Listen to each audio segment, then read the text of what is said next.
Now, Meg Hillier, you chair the influential Public Accounts Committee. It's a committee that has quite a lot of influence over how government is run. It's something that ministers really do respect.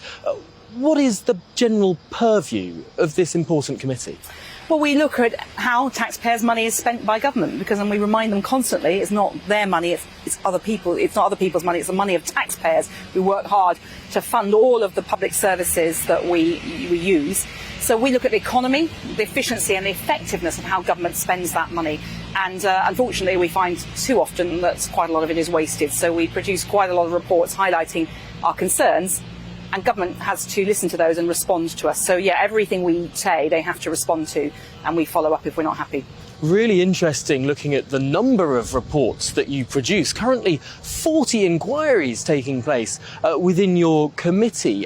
Why so much that's going on over a team of relatively few number of MPs? Well, we're very well supported by something called the National Audit Office, which is basically the public audit body of the UK, who have access to every public body's spending and accounts, and they look through that, and they will, at our behest, sometimes at their own behest, look at some projects that we're concerned about. Sometimes other MPs or others recommend that, and so if someone's got a concern, they will look at it, give us the numbers and the detail, and then we call in the senior civil servants, not the ministers in our committee's case, responsible, the ones who are responsible for watching how that money is spent and making sure they deliver what they say they're going to deliver.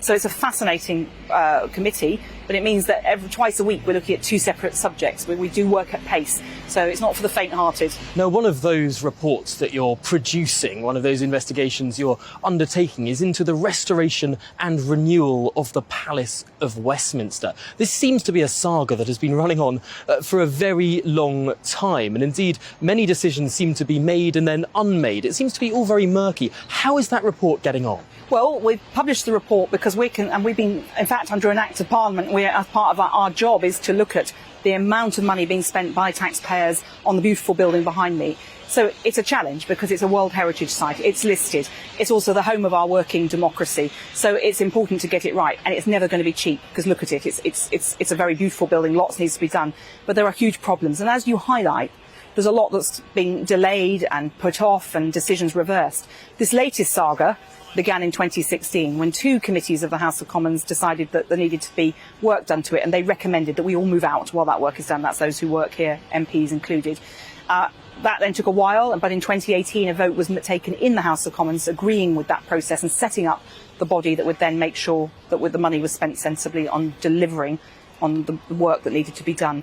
And now we're seeing a reversal of some of that. So it's been very concerning. What our concern is as a committee, the top line is lack of transparency. The tax-paying public and everybody else who's got an interest in this building needs to know what decisions are being made and why. And instead we're seeing a lot behind closed doors, which is pretty shocking for the home of democracy.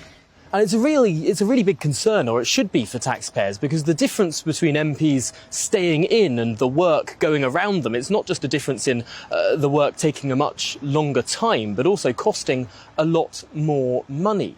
I remember that debate back in 2018 where it seemed to be won on the cost effectiveness. MPs, lords, staff moving out for a period of time will save the taxpayer billions. Why does that seem to be being unpicked now? Well, I think it's a terrible worry that some people have, that if you unveil to the British public a big number, they will say that's a waste of money. But if you hide it over many years, and we're spending a couple of £1 million a week, let me repeat that, a couple of £1 million a week on the building already, before these major works have started, that somehow the British public won't notice that. Well, you know, the taxpayer, the citizen are not fools, right? They can see this. And if you refurbished your house and you could afford to move out and do it in one hit, it's quicker. Very much the same here. And actually, COVID has shown that we don't need to be physically present to do our job. So, you know, getting out, doing it in one hit is quicker.